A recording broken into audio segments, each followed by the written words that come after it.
Oil. From the primeval depths of the ocean bed to the needs of 20th century man. An obligation to the future, but also a duty in the present, the legacy of which we are all of us custodians for generations yet to come. The legacy of nature, of land, of unspoiled coastlines, of community. Neither effort nor expense has been or will be spared to safeguard the ancient heritage of this proud land.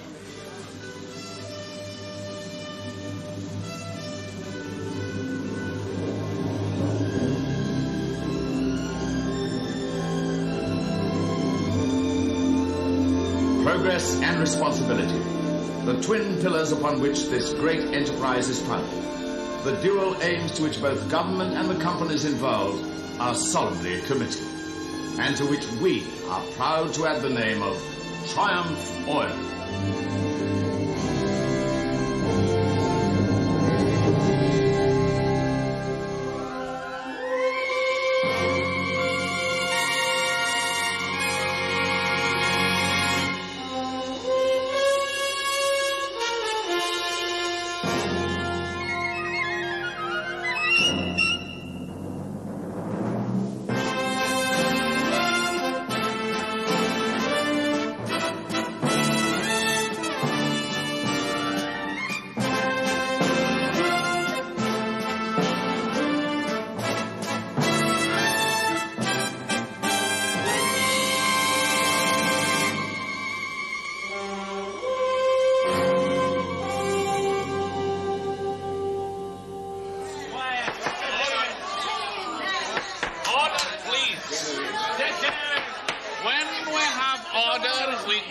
Continue with this meeting.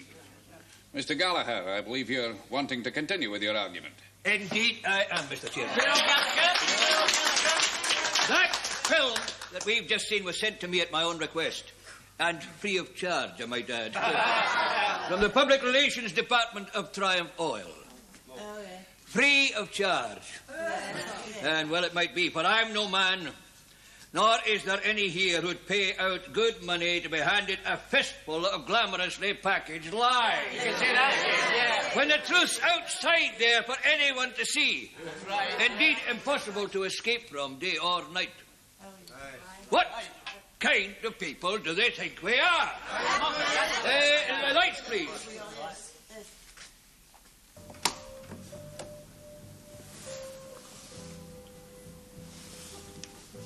Julie?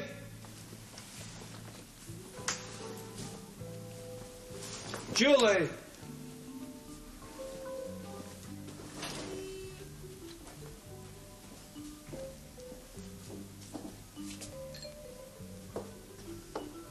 Why now, of all people?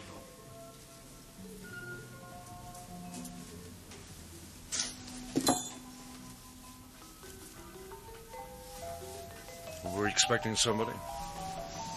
Only my husband, but he's never on time. You'll do fine. I'm going to tell you something really funny.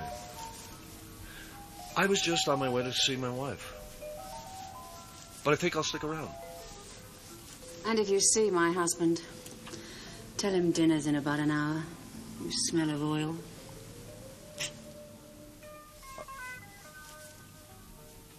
I'll take a shower. Darling, happy birthday.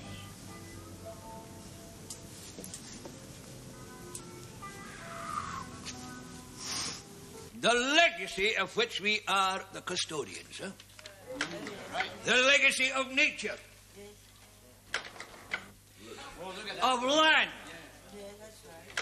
of unspoilt coastlines, and of community.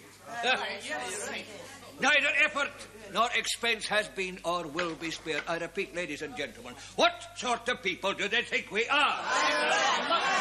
When we listen to those words and look at this, and when we remember this, and this, and this, how much more do they imagine we are prepared to take? Thank you.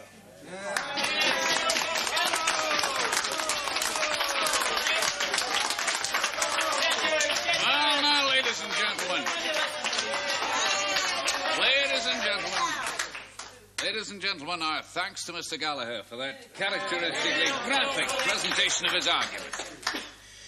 We have with us this evening on behalf of Triumph Oil both their public relations officer, Miss Elaine Smythe, also their operations manager, North Sea, Mr. James Fraser. Adopting the principle that there's very little point in talking to the stable boy when you have the horse's mouth available, I now call on Mr. Fraser to reply to some of the points that have been made this evening. Mr. Fraser.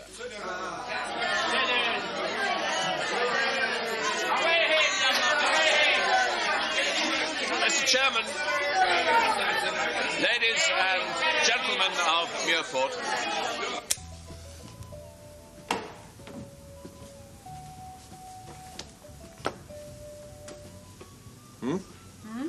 Is that better? Better. Sexy. Well,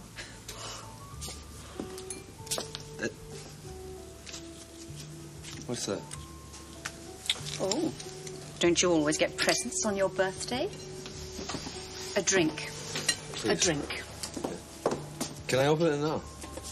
Uh-huh. Thank heavens you didn't get pulled in on that meeting this evening. Sounded very heavy. Well? That's really something. Julie, fantastic. Put up a good show, Mr. Fraser. At least they heard you out. More than some of them wanted to at first. I believe I have you to thank for that. No, not true. People round here had no more listen to their Member of Parliament than they would anybody else if they don't like what he's saying. Well, they seem to like what you were saying, all right. Well, I've been saying it a long time, both here and in the House. It was sheer stupidity closing down that rail link to Muirport. If we had it now, it'd take the weight right off the roads and leave everybody happier. Triumph Oil included. I have a question down for the Minister next week, and I think I can count on a good deal of support, so we shall see what we shall see. Ah, Angus, I've just been telling Mr. Fraser here. He survived that drubbing you set out to give him pretty well. Oh, I did. But there's plenty more where that came from. And now, business aside, can I invite you both up for a drink? No, thanks. I've got a stack of work waiting for me at home. Another time, gladly. Good night, you all. Right.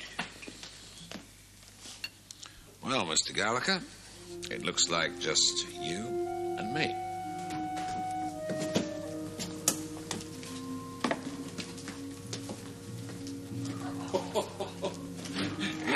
I'm beginning to believe there really is some truth in that rumour that you do live in this office. I've heard the same of you. I like a man who's wedded to his work. It makes him more accessible to reason. Let's throw your coat anywhere. But don't upset my filing system. No, you can deal with a man who's got no ulterior motive beyond the job he's got to do.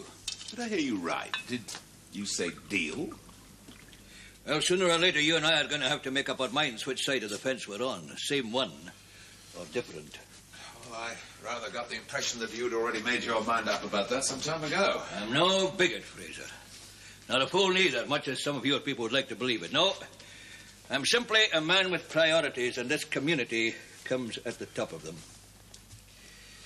And I'm fully well aware that what we'll get out of all this will be what we take, not what we're given. But we'll drive a hard bargain, Fraser. Though we'd like to think a fair one. Oh, really? Just you reflect on this. If I want to play dirty, all I need to do is to print a story about that man of yours, Frank Ward, and the little Venezuela episode of his.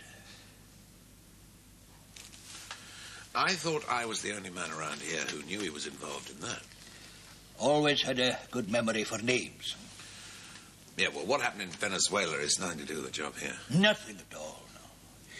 Except that he was in charge of an offshore rig, and he did make a bad decision that flooded 200 miles of coastline with crude oil. You know that's the truth, and so do I. We're the only people in Muirport who do.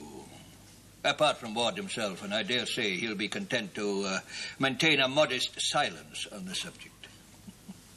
The question is, are you?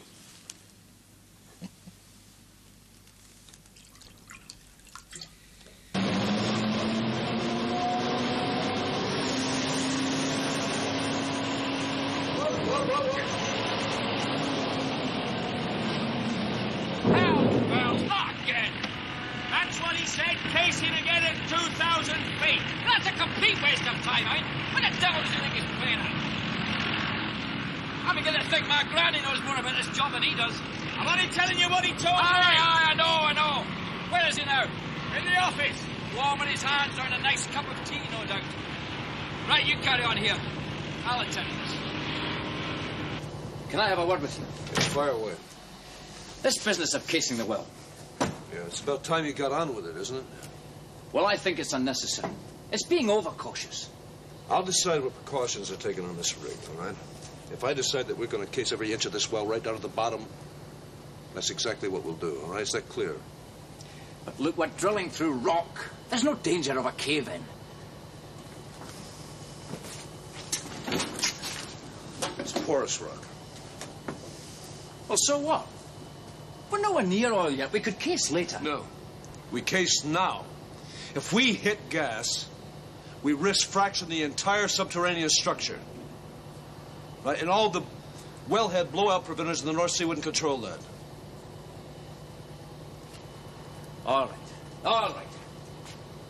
But if you'll permit me to say one thing.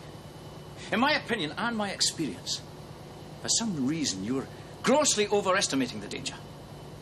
McGraw, you can say anything you want. But start running the casing.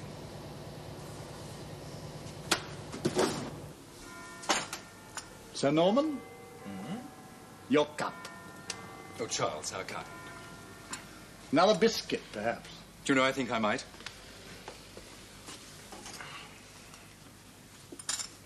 I do understand the problem. I most certainly do. I'm afraid this fellow Calvert got rather the better of my master in the house. To be candid, I'm not at all sure that my master's really... Well, one has to do the best with what one is given, I suppose. Indeed one does. But you do see, there simply can be no question. Quite. Prohibitive. And cost apart, if we did reopen the line to Muirport, how many more would there be after that? Absolutely. So that's all I can suggest. That you get hold of these people, Atkins from Triumph Oil and, what's his name, from President, and, well, not to put too fine a point on it, my dear Charles, frighten them out of their socks. Well, Mr. Cameron, thank you for giving me your time. Now, you're not leaving with ill will, are you, Shona? Oh, I may call you Shona, mayn't I, Miss Campbell? No, and if you insist, in that order. Before you go, there is something else I'd like to ask you. I'm afraid I'm in rather a hurry. Oh, come on, I've answered all your questions. Well, if those were your idea of answers... Well, if you're going to come in here and lambast me with loaded questions, you mustn't be surprised if a few of them boomerang. At least I don't indulge in snide innuendos about other people's private affairs. I merely asked what the daughter of a wealthy landowner was doing. My father is a farmer. Oh, that's a matter of semantics. You haven't denied he owns voting shares in both Triumph and President Oil. Meanwhile, you're swanning round here with your woolly theories about armchair sociology, telling people who've got to work for a living that North Sea oil's a dirty word. 3 dirty words. I've never said that. Now, what are you trying to do? Qualify as the Patty Hearst of Muirport? Good morning, Mr. Cameron. I still haven't had a chance to ask you my question. Will you have dinner with me one night this week? Well, how very gallant of you, Mr. Cameron. But I'm quite sure I must be otherwise engaged.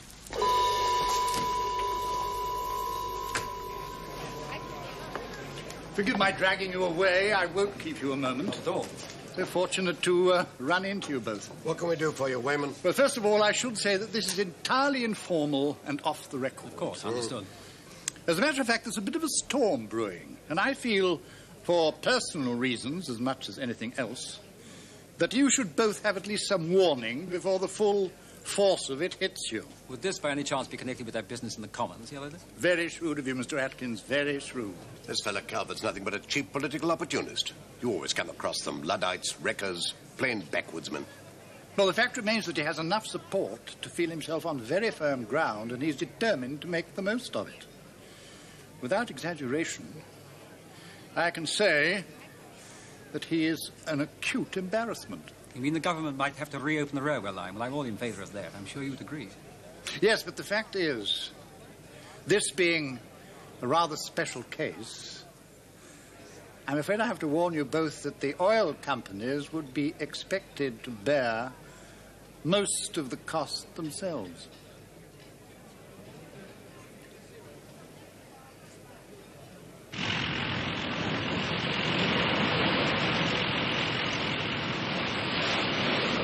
Why do they always choose weather like this? It's always weather like this out here. I think it'll hold. Those spares are vital. Make sure you get them off first. Right. The rest can wait if it's necessary. I've got to get over to Scott's rake service. I'll see you, Bill. Right on, Mr. Ward.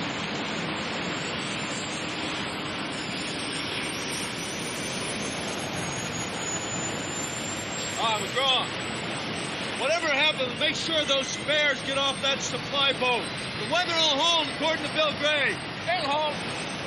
Beyond that, just use your own judgment. Thanks. Don't try anything if the wave height gets over 10 feet, right? Look, you can't measure it like your own bathwater, you know.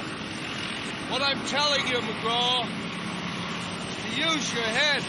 Do nothing stupid. Or daft, as you say up here.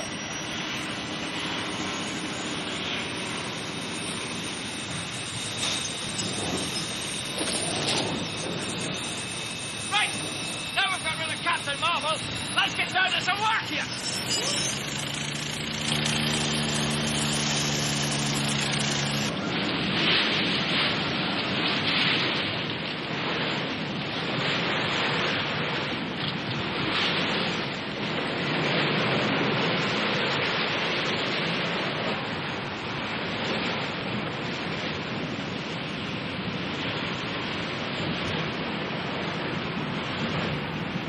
I've seen worse conditions on the Union Canal. Well, you heard what the man said, Bill. Let's get those spares. Yeah. Oh, come in, Elaine. Have a seat. Any ideas? Oh, we're sort of putting something in their drinking water. Somebody did suggest mass hypnotism. Or just simply packing up and going home. My job is dealing with the press. Now, if the press won't talk to me... Gallacher, you mean? Oh, and the Campbell girl. They both react as if I had a bell round my neck. Well, that's the problem. What's the solution? Maybe the Nationals. If I could arrange a couple of features sympathetically angled. Yeah. You know, the men behind the battle for survival, that sort of thing. Mm-hmm. Well, do I have a free hand? Oh, I like people to get on with their job. We could get a pretty interesting feature out of you. Oh, no. No, seriously. What the job entails, the personal sacrifice. Elaine. Look, I've got a contact on the post. He'd be up on the first plane if I could offer him the run of the place, you know, interviews, photographs, that sort of thing. Well, offer him what you like, with one exception. And that's me.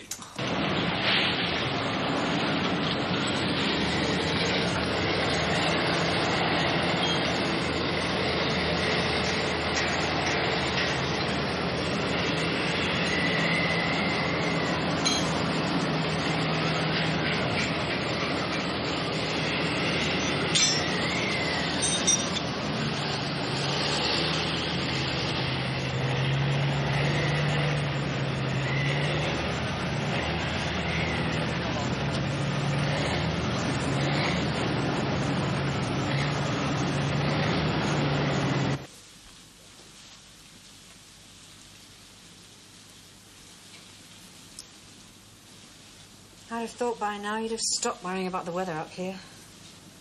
Yes, the supply boat.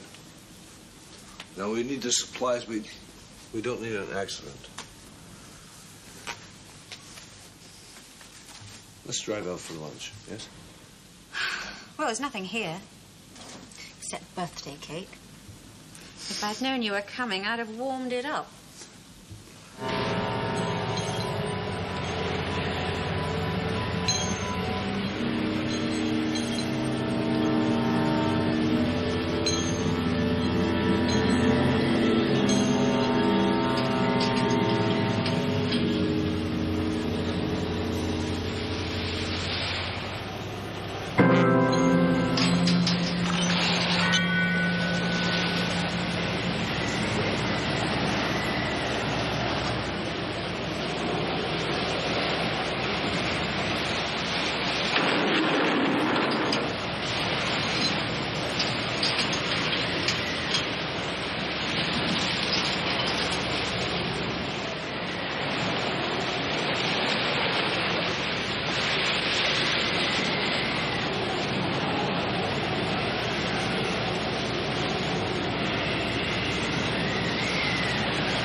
Yeah, okay, yeah, right, thank you.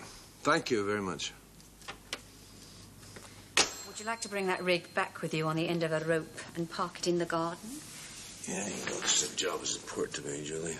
You know that. You just think back to Venezuela. Are we ever allowed to forget it? I'm going to stay on top of this one. What happened because I left somebody else to do it. And I can live with that one, but I can't live with two, Julie. You have to understand that. Darling. Come on. Even oil freaks have to eat. Right!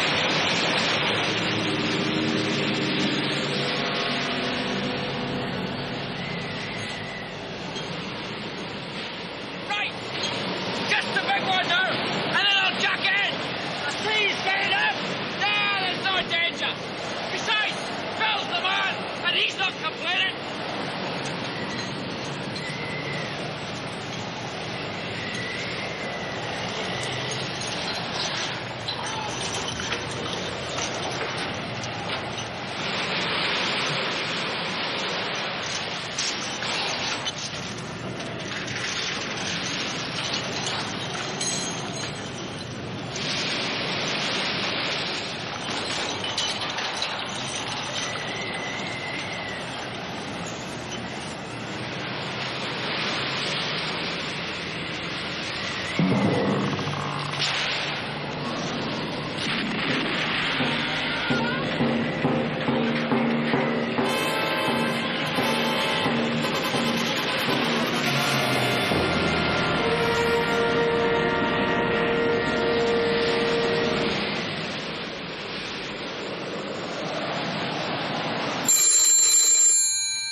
Cameron.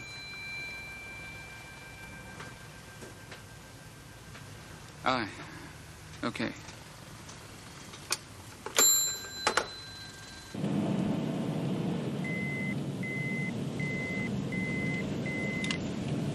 Ward here.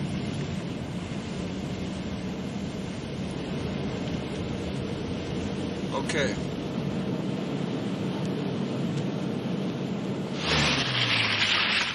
Hang on, honey. Hang on.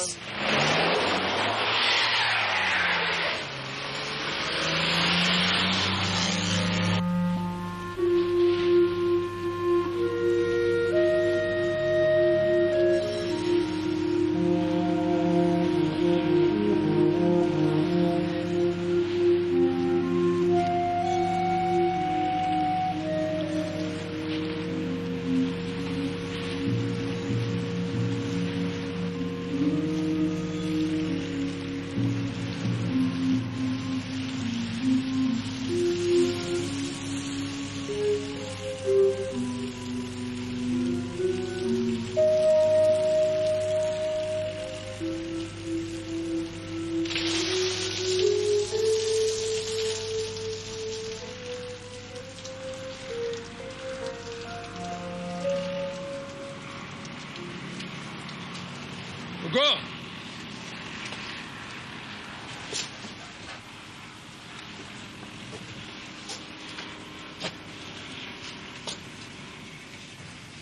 I want you off this rig. You're through. Out. Finished.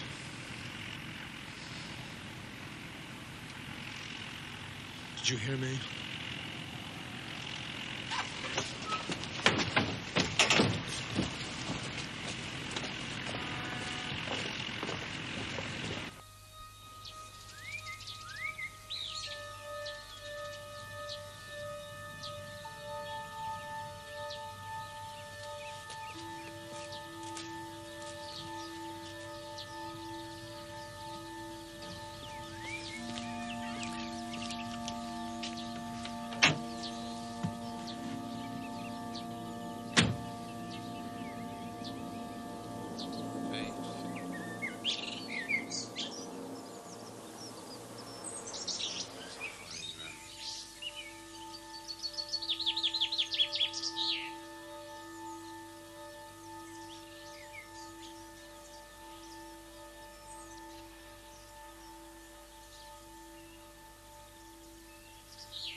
Looks like your boss has abandoned you. Can I have a word with you? I've got nothing to say. I've got my own car.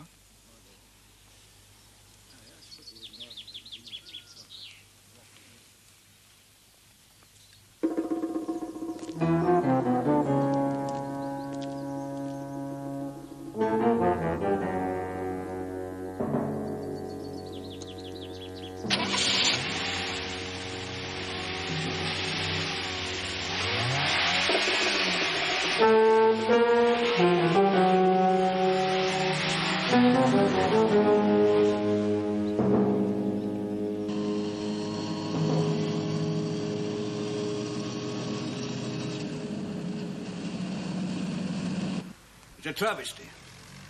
Cheap, vulgar travesty.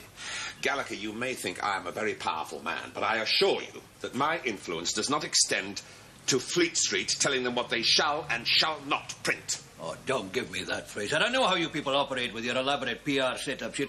You turn the plain truth inside out, make black white, and then expect to be applauded for the trick. Well, you may be interested to know that that story came as big a shock to me as it did to you. Then I suggest you keep a closer watch on that Miss Smythe of yours. Elaine Smythe is simply doing her job. And a dirty job it is. She's been following that poor woman around like a vulture since it happened. She even had one of her pet photographers up at the funeral this morning. As you'd have seen for yourself if you had had the decency to be there. You may not know that my job here covers the whole of our operation. Not one rig, but the whole blasted shoot. Now, another minor difficulty is that I cannot control when and where a problem is about to arise.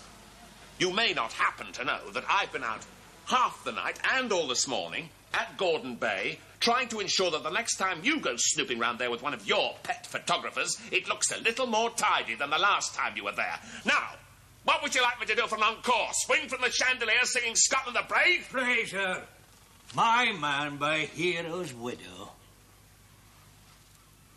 Yeah, well, I admit that's not the way I'd have chosen to handle it. How much did you get for it? In addition to your payoff? Shall we come to an agreement, you and I? You get on with your job, and I'll get on with mine. Aye, Fraser. I'll do just that. Either play quietly, you two, or go in the park. It's a nice day. Go get some fresh air in your lungs. What with school holidays and you at home, it's a wonder I get any work done at all. I suppose you want me to go and get some fresh air in my lungs, too. Well, I'd like you to get from under my feet while I finish this room. Oh, well, they never put anything away after them. And can you do nothing but tidy up and nag at everyone all day? Don't take your bad temper out on me, Jack McGraw. Or the children, for that matter. It's bad enough having to move house and home without that too. Thank you very much. And if you must smoke yourself to death with those things, I wish you'd do it somewhere. The rest of us don't have to smoke them with you. For pity's sake, woman. If that's the mood you're in, you're best off out. The thing I'd like to understand is why. Why what? Why it's you that's being moved to another job. What are they trying to do? Make out you were responsible for that accident? No, there's no question about that. The Court of Inquiry said no single responsibility. Why are the company treating you like it was your fault, then? For heaven's sake, woman, will you stick to things you understand? Leave the rest alone. One thing I do understand, you lack the guts to stand up for yourself. You're a grown man and a skilled one, yet you're being pushed around like an office boy. All right! Now that is enough.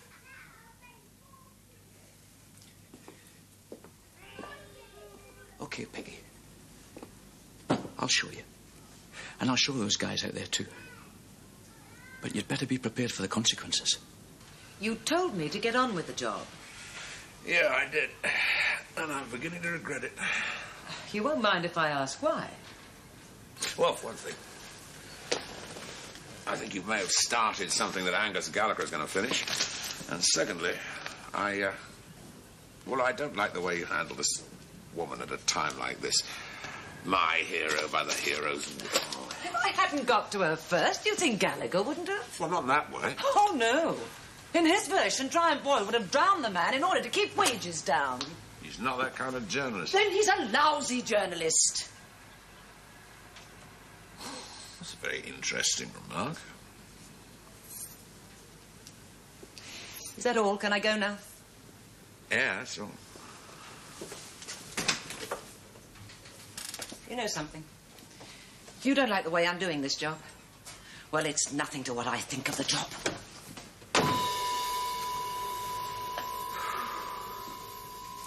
I'm sticking my neck out, Mr. Gallacher, because I believe that people have a right to know what's really going on out there. Now, I played my part in that man's death just the same as everyone else. That's something I'll have to live with. You were told to stop unloading if conditions became too rough. Mr. McGraw, you don't deny that there is bad feeling between you and Frank Ward. Yeah, I've got an axe to grind. I admit that freely. But look, I'm not here just trying to put the whole thing on the head of Frank Ward. The man's been given an impossible job to do. Sink an oil well in 3 months. Man, it's madness. The trouble is he set his mind and his ego on doing it. 1 minute we're wasting time because he's being overcautious. The next he's pushing the men at such a pace that, well, risks are unavoidable. Now we've had a fatal accident. 1 man dead. How many the next time? You realise you're risking your job if I come out in print and quote you as I shall have to.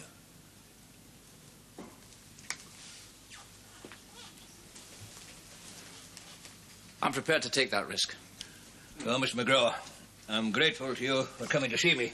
If I need to know anything further, I'll be in touch. You know where to confine me. Good day to you.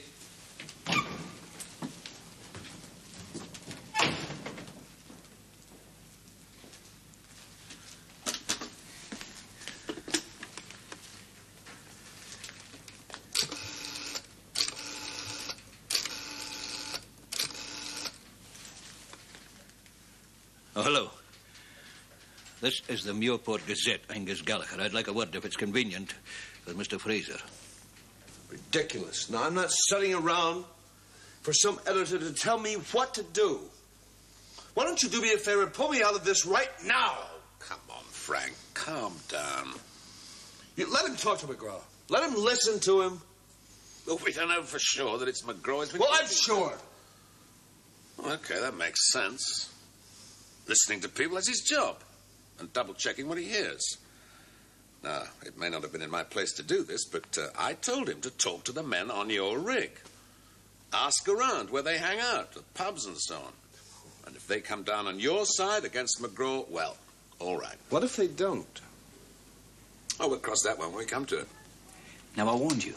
I wanted to hear no word of complaint. Didn't I talk about standing up for yourself? Not throwing your career away. Oh, don't talk so daft, woman. Do you think they'll ever employ a man who's turning them in the papers, especially the Gazette? Look, Peggy, if I'm going to be transferred, which I am anyway, I'd much rather leave and join another company. But before I do leave, I want the opportunity of telling them to get nutted. What other company? Triumph Oil and Nelson Drilling don't have a world monopoly. Now, look, will you stick to what you know best and leave the business side to me? Just when we'd gotten on our feet, too. You haven't forgotten you have 2 children to bring up? No, I haven't forgotten, Peggy. But there are times when you make me wish I could. Jack, where are you going? Why? Why?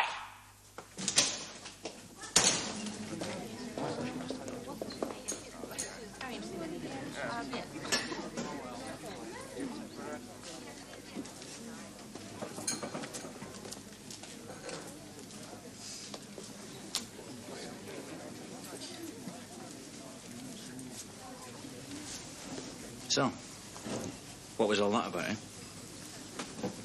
What would that be? Come off it, you know. Gallacher. Just a talk. Private talk. Right, Tom? That's right. A private talk.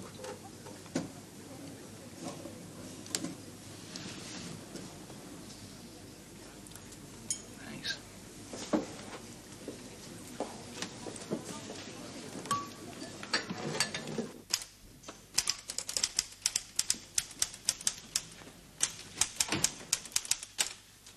So you're not using the McGraw story? I'm not using any story that doesn't check out. I'm not in this business to throw mud at the fan to see who it hits. At least I'm not. File it. You never know. Oh, and take an early night. I've got work to do.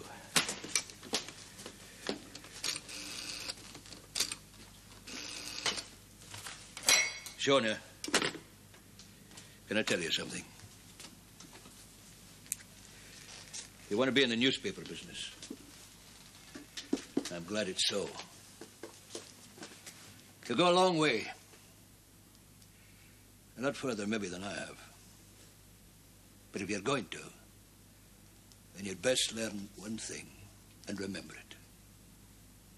Our job is to print the truth. What we believe to be the truth, not what we'd like it to be. And the plain, unvarnished truth is that there is oil out there, and we've got to have it. But for Scotland's benefit, and not at her expense. That's my fight. To see a fair deal. But I'll only see it by fair means. I'm not being moral, I see. I'm being practical. Well, I trust we two see eye to eye on that now. Off you go.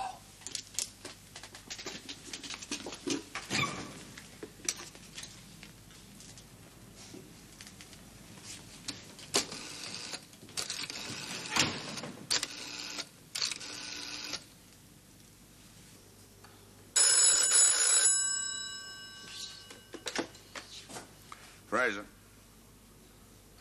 Mr. Gallacher, yeah.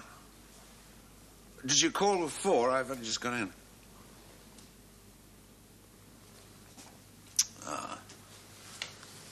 That's great. Gallacher, I'm going to buy you a very big drink. What do you mean, fraternizing? I drank your scotch. Oh, well, have it your own way, you stubborn old... Yes, I've no doubt I will. Bye. And thanks for letting me know.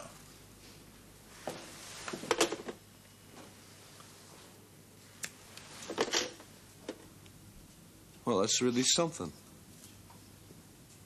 That's really something. Yeah, listen, Jim, thanks. Thank you.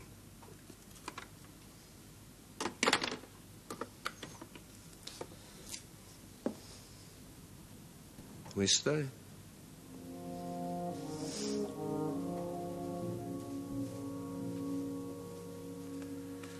Shall I guess? You don't like the way I'm handling things?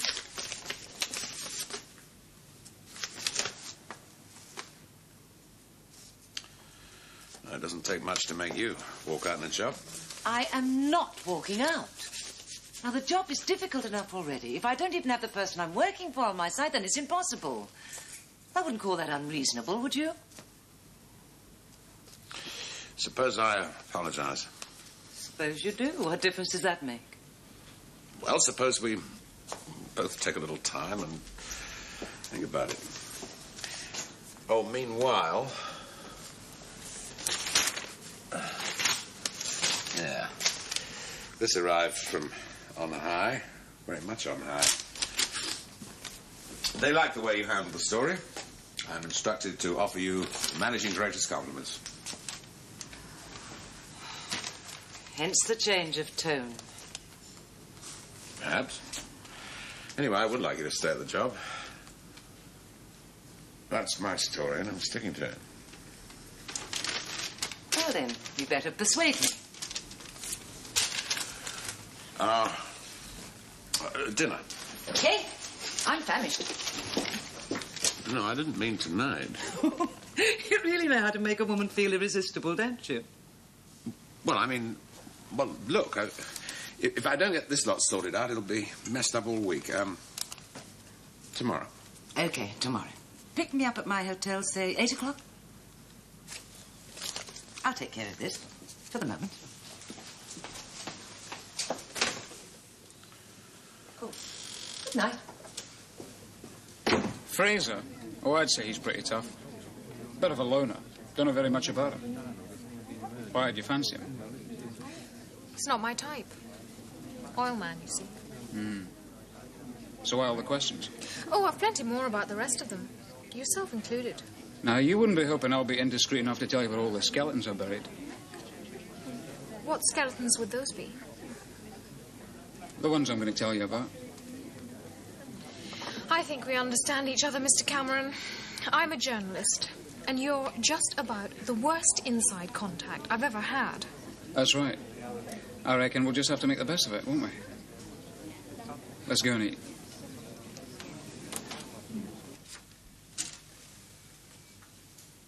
Don't you ever close the doors in this place?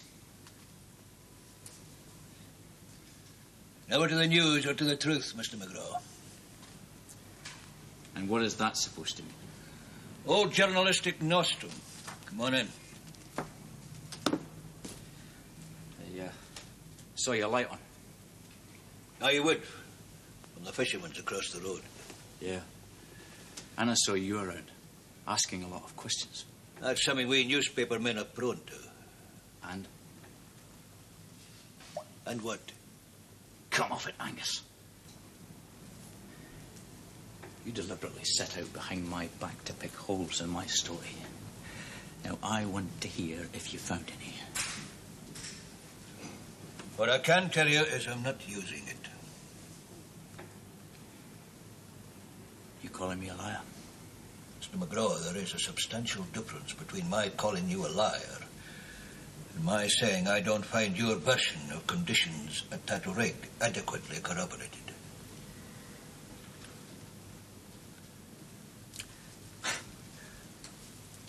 You're an old windbag, Gallacher. Can't even give a straight answer to a straight question. You care to ask me one?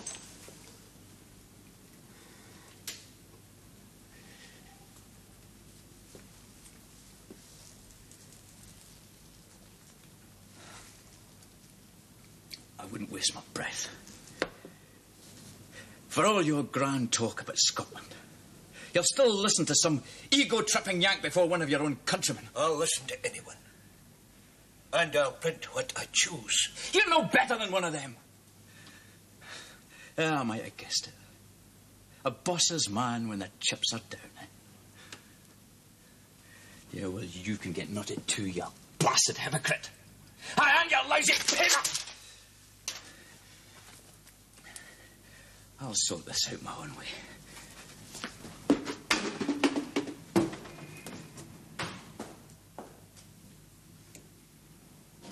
You know, that is a better restaurant than you got a right to find in a place like this. Yeah. If they're not very careful, they're going to find themselves getting civilized. It's all right, folks. It's just her way of saying she loves you. Oh, no, I only...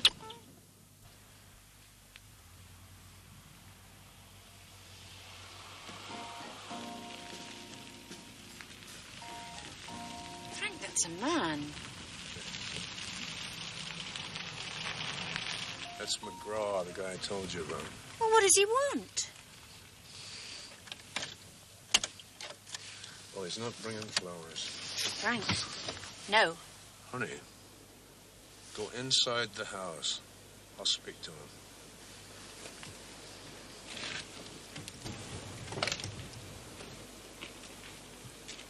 Oh, honey, please. Honey, come on in the house. I do that. Your husband and I have got some unfinished business to attend to. Can I call for the police? No, just go into the house. Please. Honey, don't do Please, any... Frank, no trouble. There won't be any trouble. Go Please, darling. Listen, go in the house.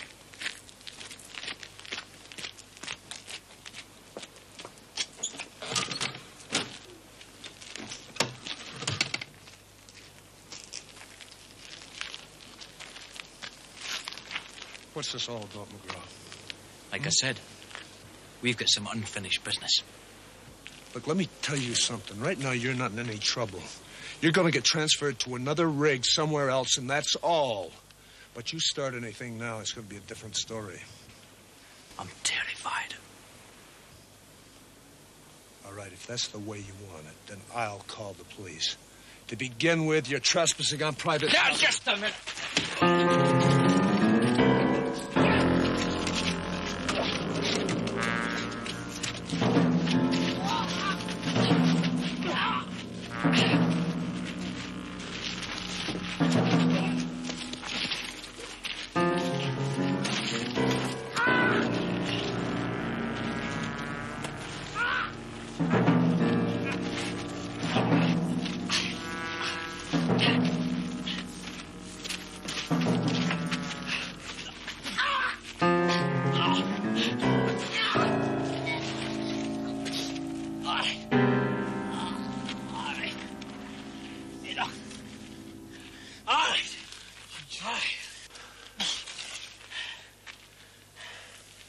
Get out of me! You get out of here. Get out of here. Okay, Walter. Okay.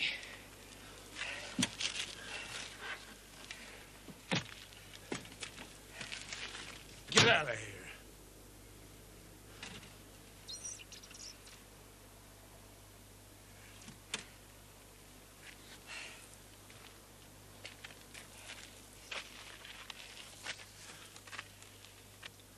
Are you okay to drive? Aye, don't worry about me.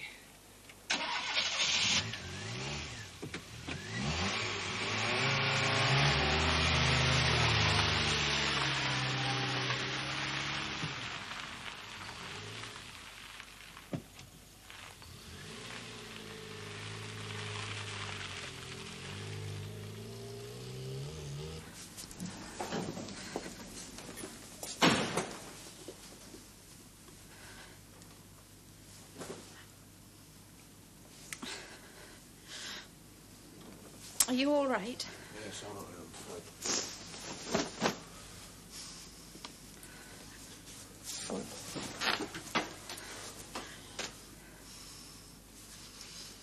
Look, I'm sorry. I was just beginning to think life here might be bearable. At least bearable, and now this happens. It's over with. It's finished. Look, it's finished. This ain't gonna happen again. How can you say that? What sort of a job is this, Frank? You're amongst animals here. I'm going to bed. Julie.